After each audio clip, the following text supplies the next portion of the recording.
Akkam jirtu nagaa waaqayyoo isiniif baay'atu hundumti keessan warri fuula Facebookii kootii hordofaa jirtanuu galatoomaa gooftaan isin eebbisu.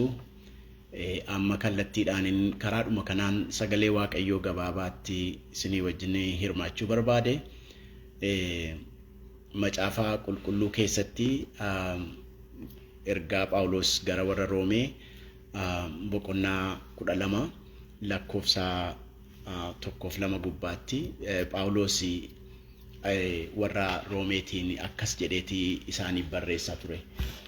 Ammas ayaa obboloota koo araara waaqayyoof jedhaatii namummaan keessan qulqulluudhaaf waaqayyo duratti fudhatamaa akka ta'utti aarsaa jiraatu gootanii akka isaa dhiyeessitanii isinan gorsaa akkasitti hafuuraan waaqayyoof hin sagadduu jedha.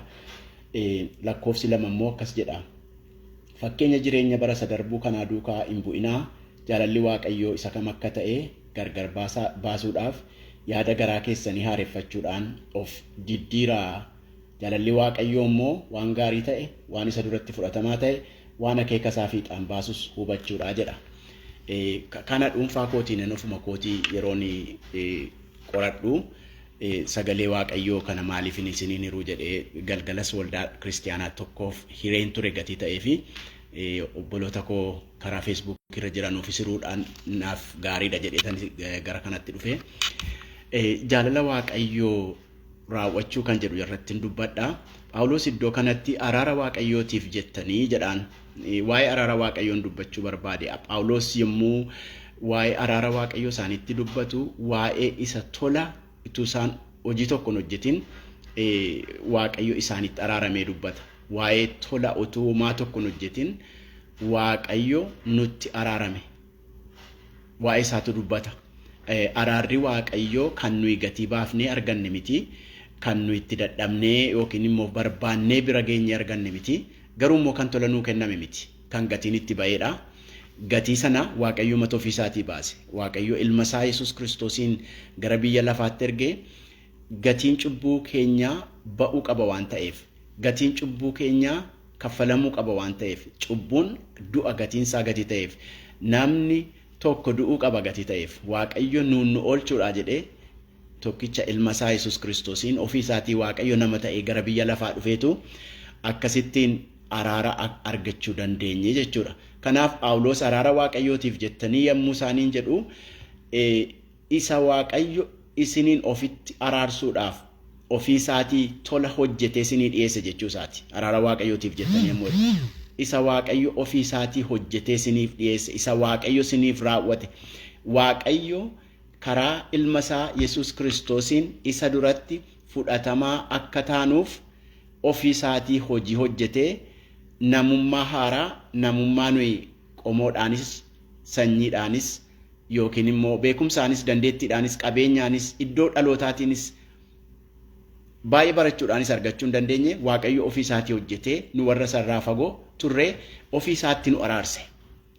Kanaaf araara waaqayyoo Phaawulos inni jedhu Yesuus Kiristoos keessaan warra Roomaa ilaalee dubbata. Har'a waa'ee araara waaqayyoo yommuu dubbannu hojii waaqayyo nuuf hojjete keessaan of ilaaluu qabna jechuudha. Hojii waaqayyo nuuf hojjete keessaan yommuu ilaalamnu jechuu isaati. Phaawulos araara waaqayyootiif jettanii yommuu isaaniin jedhu isa waaqayyo namummaa keessan isa waaqayyo hojjetee qopheessee qulqulleessee of duratti fudhatamaa akka ta'uu fi isa waaqayyo ofii isaatii isinitti araarame ituu isin waa gochuu hin dandeenye jechuu isaati. Isa kana araara waaqayyoo keessatti namni contribution tokko iyyuu hin qabu. Namni waa tokko iyyuutti bu'aa buusen qabu fayyuudhaaf. Aniif isin kan ittiin fayyine waaqayyo ofuma isaatii karaa fayyinaa qopheessee ofitti araarsee nu fayyise. Har'a biyya lafaa keessatti wanti nuyi yaannu yeroo waa'ee fayyina keenyaa yaannu yookiin waa'ee qulqullummaa yaannu yookiin waa'ee nama hafuuraa ta'uu yaannu waan ofii keenya tattaaffii baay'ee tattaaffii cimaa yoo goone fuula waaqayyoo duratti caalaa isaa mul'annu nutti fakkaachuu danda'a. Tattaaffiin keenyaaf carraaqqiin keenya waaqayyo irraa nu fageessayyuu. Isa waaqayyo nuuf hojjete gatii dhabsiisa. Isa waaqayyo nuuf dadhabitu dadhabbii waaqayyoo gatii dhabsiisa gatii ta'eef waaqayyoon duratti fudhatama argachuuf qulqulloota taanee dhiyaachuuf carraaqqii nu goonu yaalii nu goonu hundinuu Waaqayyo irraa nu fageessa malee Waaqayyotti nun dhiyeessu. Kanaaf jireenyi afuuraa inni Waaqayyotti of kenne isa Waaqayyo isaa kenne simatee itti dhiyaachuu duwwaadha kan inni gaafatu. Nun wanti nu barbaachisu isa Waaqayyo nu qopheesse araara isa Waaqayyo nu qopheesse keessa jiraachuudha. Phaawulos araara Waaqayyootiin kan inni warra Roomee kadhatu kan karaa araara Waaqayyoo keessaan akka isaan ilaalan kadhatu namummaa isaaniiti. Namummaan keessan jedha. Namummaa keessan aarsaa jiraatu godhaa Waaqayyoon duratti namummaan keessan qulqulluudhaaf Waaqayyo duratti fudhatamaa akka ta'utti aarsaa jiraatu godhaati Waaqayyotti dhiyeessaa jedha.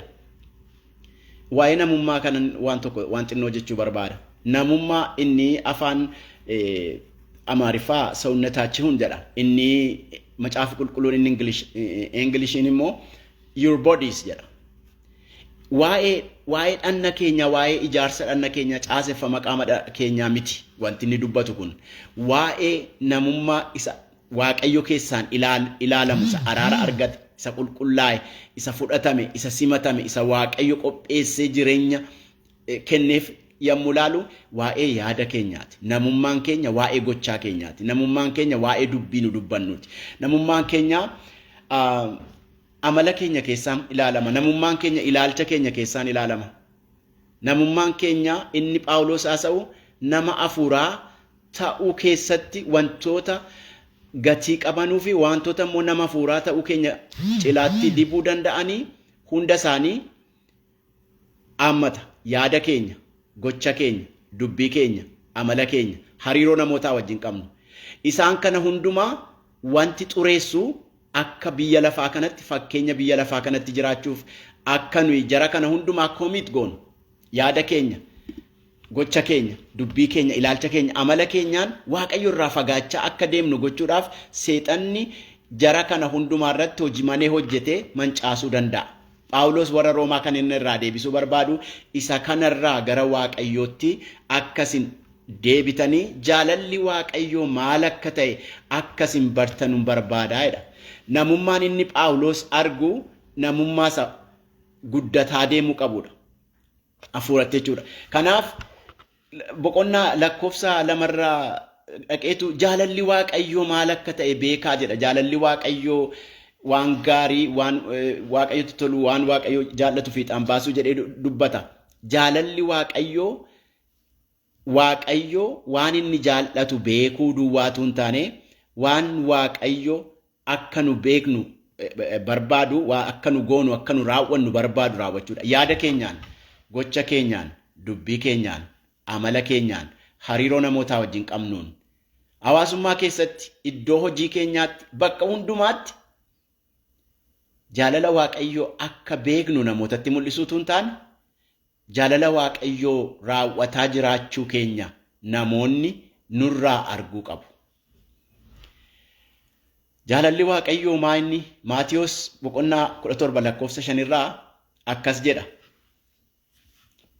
Kun ilma koo isa an jaalladhu, gammachuun koo isaan kan raawwatamu isa dhagaadha. Yoo dhattanii Maatiyos kana laaltanii Yesuusii wajjin namooti 3 bartooti 3 ol ba'anii achitti Museenii fi Eliyaas isitti mul'atanii dubbachuu jalqabnaanii asitti godoo 3 ijaarreedhan. Tokko siif, tokko Museef, tokko Eliyaasiif idduma kana jiraanna jennaan qilleensa keessaan, duumessa keessaan sagaleen jaalalli koo isa kana miti. Jaalalli koo isan erge, isan jaalladhu, isa dhaga'uudha, ilma koo dhaga'uudha. Kanaaf jaalalli Waaqayyoo siif qabu, anaaf qabu, isa Waaqayyoo filatee ergee karaa isaa ofitti nu araarsee dhaga'uudha. Har'a siif jaalalli Waaqayyoo maayinni jettee kan of gaafattu jiraatte jaalalli Waaqayyo siif qabu Waaqayyoon dhaga'uudha. Akkati Waaqayyoon dhageessu barbaada. Akkati isa dhageessu barbaada. Ibroota boqonnaa 1 lakkoofsa 1-2 gubbaatti maal jedhaa? Bara duriitti Waaqayyo karaa raajotaa karaa garaagaraa dubbatee abboota keenyatti dubbateedha. Har'a immoo nuun warra bara kana jirrutti immoo ilma isaatiin nutti dubbate jedha. Jaalalli Waaqayyoo har'a siif qabu ilma isaa Yesuus Kiristoosiin dhaga'uudha. Kanaaf dhaamsa gabaabduun isinii dhaamu Iyesuus Kiristoos isa amantii keessan jalqabee fiixaan baasu sanarraa ijaan buqqifannu isa barreessaan warra Ibrootaa jedhen isinii dhaama. Jaalalli Waaqayyoo Iyesuus Kiristoos irra ija keenya keeyannee jiraachuudha. Yaaddoon jiraachuu danda'a, dhiphinni jiraachuu danda'a, biyyi lafaa kun hamtuu ta'uu dandeessi. Garuu jaalalli Waaqayyoo waan gaarii, waan Waaqayyoo duratti fudhatamaa ta'e, waan akeekasaa fiixaan baasu hubachuu duwwaatu hin taane raawwachuu danda'uudha. Jaalalli Waaqayyoo Iyesuus Kiristoosiin ilaaluu ittiin geggeeffamuudha. Isa qulqullummaan keenya, qulqullummaan inni Waaqayyoo duratti fudhatamaa nu taasise Iyesuus Kiristoosidha. Inni dubbii Waaqayyooti. Inni wangeela keenya. Isa nu dhageenyedha. Isa nu lallabne yookiin waliif qoonnuudha. Isa nu dubbifannuudha. Iyesuus Kiristoos wangeela keenya inni nutti jiraannu, inni nu dubbifannu, inni nu waliif qoonnu, inni nu namootaa wajjin namootaan ittiin dhiyaannu, ittiin mul'annu wangeela keenya Iyesuus Kiristoosiin dhaga'a. Namichi Clement of Rome jedhamu abbootii amantootaa waldaa kiristaanaa ishee jalqabaa keessa turan keessaa dubbii Waaqayyooti Yesuus isiniin jedheera. Dubbiin Waaqayyoon isin dubbattanii dhugaadhaa hafuura qulqulluudhaanis kenname jedhee isa keessa wanti qajeelaan taanee fi wanti sobsiifamuu danda'amu tokkoyyuu hin jiru jedheetu dubbata. Kanaaf firoota koo dubbii Waaqayyoo guyyaa guyyaatti dubbifadhaa. Iyesuus Kiristoosiin dhaggeeffadhaa. Isa dhaga'u jechuun isa sodaachuu of keessaa qaba. Gurraan dhaga'uu duwwaa miti. Akkaataa jireenyaa keenyaatiin, amala keenyaan, gocha keenyaan, dubbii keenyaan isa namummaa kan jedhamu walumaa galatti jireenya keenya jechuudha. Jireenya keenyaan Waaqayyoon akka dhageenyu, akka abboomamnu, akka araara Waaqayyoof jaalala Waaqayyoo keessa jiraannu Waaqayyo nu gargaaru. Waliif qoodaa yaada keessan jala koomentii godhaa. Yoo wanti kun isin biratti jaallatamaa ta'e itti fufee isinii dhiyaachuu nan danda'a. Waaqayyo sana eebbisu. Galatooma.